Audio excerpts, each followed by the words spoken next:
দেখা গেল তুমি কঠিনটাই প্রথমে শুরু করছো, এবং প্রথমটা যদি কঠিন হয় সময় বেশি খাবে, প্লাস ওইটা যদি তোমার না হয়ে থাকে তাহলে ওইটার ইফেক্ট তোমার বাকি পরীক্ষাতে পড়তে থাকবে, এবং তুমি ভালো একটা পরীক্ষা দেওয়ার কথা ছিল কিন্তু ওই ইফেক্টের কারণে তুমি আর পরীক্ষা ভালো দিতে পারবা না। So starting is very important. Okay, তো কি করবা দেখো, তুমি আগেই দেখে নিবা যে কোন সাবজেক্ট সব থেকে ইজি আসছে। সে ফর এক্সাম্পল সবচেয়ে ইজি আসছে মনে করো যে ফিজিক্স, ঠিক আছে, এবং ওইটা থেকে একটু কঠিন আসছে দেখলে যে বায়োলজি, এবং বায়োলজি থেকে একটু কঠিন আসছে মনে করো যে ম্যাথ, এবং সব থেকে কঠিন আসছে মনে করো যে কেমিস্ট্রি। তো এইভাবে করে তুমি কি করবা, সিনক্রোনাইজ করে ফেলবা যে কোনটার পরে কোনটা তুমি দাগাবা, এটা তোমার উপর নির্ভর করবে। ওকে, তাহলে তোমার ইজি জিনিসগুলো আগে ক্যাপচার করতে সব থেকে বেশি কম সময় লাগবে।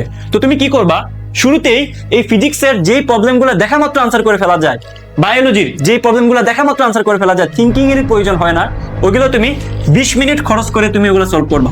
জাস্ট 20 মিনিট তুমি খরচ করে ওই প্রবলেমগুলো সলভ করবা। বোঝা গেছে? এবার আসো সেকেন্ড রাউন্ডে। এই রাউন্ডটার নাম হচ্ছে চান্স পাওয়ার রাউন্ড। তুমি এইখানেই তোমার চান্সটা নিশ্চিত হয়ে যাবে।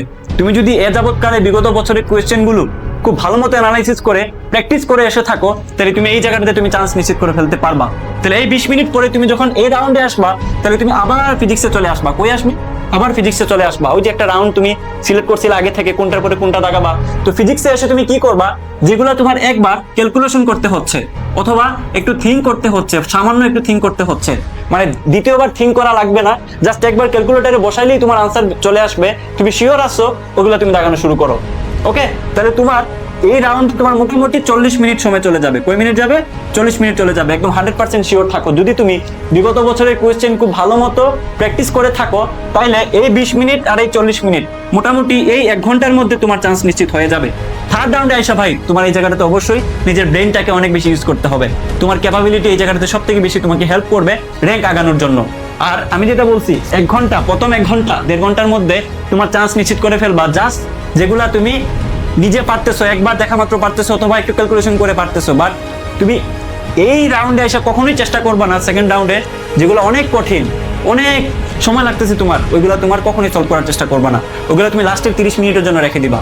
আর যারা আমাদের এই শেষ মুহূর্তে রিভিশন ক্লাসটাতে, 4 দিনের রিভিশনের ক্লাসটাতে যারা ভর্তি হইতে চাচ্ছ, তারা আমাদের ডেসক্রিপশন এবং কমেন্ট বক্স চেক করিও, যে নাম্বারটা দেওয়া থাকবে, যে নিয়মটা দেওয়া থাকবে, ওই নিয়মে মাত্র 499 টাকা দিয়ে ভর্তি হয়ে যাও। সো দেখা হচ্ছে অন্য কোনো ভিডিওতে। আর আমাকে জানাবা কমেন্ট করে যে কারা এই রুলসটা ফলো করার জন্য চেষ্টা করবা বাসায়, এবং কোনো পরীক্ষা তোমরা চেষ্টা করছো কিনা। ওকে, আল্লাহ হাফেজ।